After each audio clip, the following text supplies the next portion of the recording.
Hi అండి. నమస్తే. Welcome back to our channel Geetha's food magic. ఇవాల్టి రెసిపీగా గుత్తి వంకాయ దమ్ బిర్యానీని ఎలా తయారు చేసుకోవాలో ఇప్పుడు చూద్దాము. ఈ రెసిపీ నాన్ వెజ్ రెసిపీకి ఏమాత్రం తక్కువగా ఉండదు టేస్ట్‌లో. వంకాయలో పెట్టే స్టఫింగ్ కోసం ఇప్పుడు మనం స్టవ్ మీద ఒక ప్యాన్‌ను ఉంచి అందులో 2 టేబుల్ స్పూన్ల వేరుశనగ పప్పులను వేసి దోరగా వేయించుకోవాలి.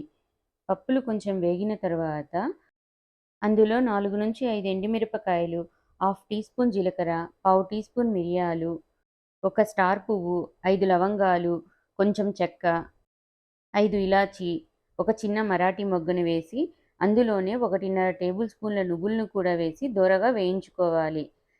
ఒక 5 జీడిపప్పు పలుకులను వేసి ఇలా ఫ్రై చేసుకున్న వాటిని ఒక మిక్సీ జార్లోనికి వేసుకొని అందులోనే 1 టేబుల్ స్పూన్ ఉప్పు, హాఫ్ టీ స్పూన్ పసుపు, 1 టేబుల్ స్పూన్ ధనియాల పొడి, హాఫ్ టీ స్పూన్ కారం, అందులో 2 టేబుల్ స్పూన్ల కొబ్బరి పౌడర్‌ను కూడా వేసి మెత్తని పౌడర్ లాగా మిక్సీ పట్టుకోవాలి. ఇప్పుడు స్టఫింగ్ రెడీ అయింది. ఇక్కడ నేను అర కేజీ వరకు వంకాయలను తీసుకున్నాను. ఈ వంకాయలను వాష్ చేసేటప్పుడు వాటర్‌లో కొంచెం ఉప్పును వేసుకొని వాష్ చేసుకోవాలి. మనం వంకాయలను కట్ చేసి అందులో వేసినప్పుడు లోపల నల్లగా అవ్వకుండా ఉంటుంది. ఇప్పుడు వంకాయని 4 పక్షాలుగా కట్ చేసుకోవాలి. ఇలా అన్ని వంకాయలను 4 పక్షాలుగా కట్ చేసి పెట్టుకోవాలి. ఇప్పుడు మనం ముందుగా పౌడర్ చేసి పెట్టుకున్న మసాలా పౌడర్‌ను ఈ వంకాయల మధ్యలో స్టఫింగ్‌గా కూర్చుకోవాలి. ఇలా అన్ని వంకాయలకి స్టఫింగ్‌ను పెట్టి రెడీ చేసుకోవాలి. స్టఫింగ్‌కి యూజ్ చేయగా మిగిలిన మసాలా పౌడర్‌లో ఒక హాఫ్ కప్పు వరకు పెరుగును వేసి మెత్తని పేస్ట్ లాగా మిక్స్ చేసుకోవాలి. అందులోనే ఒక హాఫ్ గ్లాస్ వరకు వాటర్‌ను కూడా వేసి మిక్స్ చేసుకోవాలి. ఇప్పుడు స్టవ్ మీద ఒక ప్యాన్‌ను ఉంచి అందులో ఒక 4 టేబుల్ స్పూన్ల వరకు ఆయిల్‌ని వేసుకోవాలి. ఆయిల్ కొంచెం వేడైన తరువాత మనం స్టఫింగ్ పెట్టుకున్న అన్ని వంకాయలను ఆయిల్‌లో వేసి మూతను పెట్టి ఒక 5 నిమిషాల పాటు ఫ్రై చేసుకోవాలి.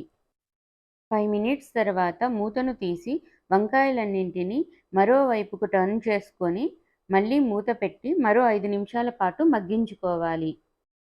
ఇప్పుడు ఇందులో మనము పెరుగుతో మిక్స్ చేసి పెట్టుకున్న మసాలా పేస్టును కూడా వేసుకోవాలి.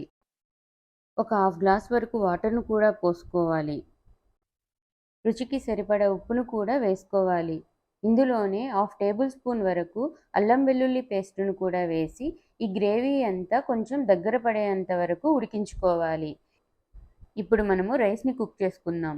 అందుకోసము స్టవ్ మీద ఒక పాత్రను ఉంచి అందులో వాటర్ పోసుకోవాలి. అందులోనే బిర్యానీ దినుసులను వేసుకోవాలి. 1 ½ టేబుల్ స్పూన్ వరకు ఉప్పు, 2 టేబుల్ స్పూన్ల ఆయిల్, హాఫ్ టీ స్పూన్ అల్లం వెల్లుల్లి పేస్టును కూడా వేసుకొని ఈ నీళ్లు బాగా మరిగిన తర్వాత అందులో బియ్యం వేసుకోవాలి. బియ్యాన్ని ఆల్మోస్ట్ 80% వరకు కుక్ అయ్యేటట్టు చూసుకోవాలి. ఇప్పుడు మనము బిర్యానీని దమ్ చేసుకోవడం కోసము ఒక మందపాటి పాత్రలో 1 టేబుల్ స్పూన్ వరకు ఆయిల్‌ని వేసి చుట్టూతా అప్లై చేసుకోవాలి.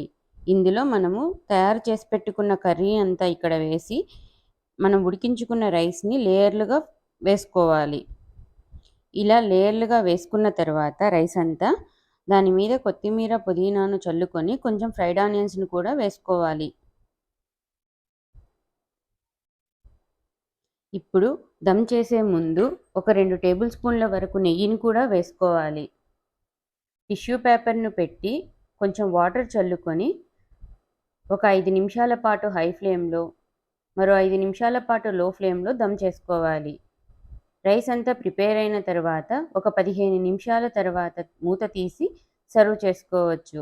ఎంతో టేస్టీగా ఉండే గుత్తి వంకాయ దమ్ బిర్యానీ రెడీ అయింది. మీకు గనుక ఈ వీడియో నచ్చినట్టయితే ప్లీజ్ లైక్ చేయండి, షేర్ చేయండి, సబ్స్క్రైబ్ చేయండి. పక్కనే ఉన్న బెల్ ఐకాన్ని ప్రెస్ చేయండి.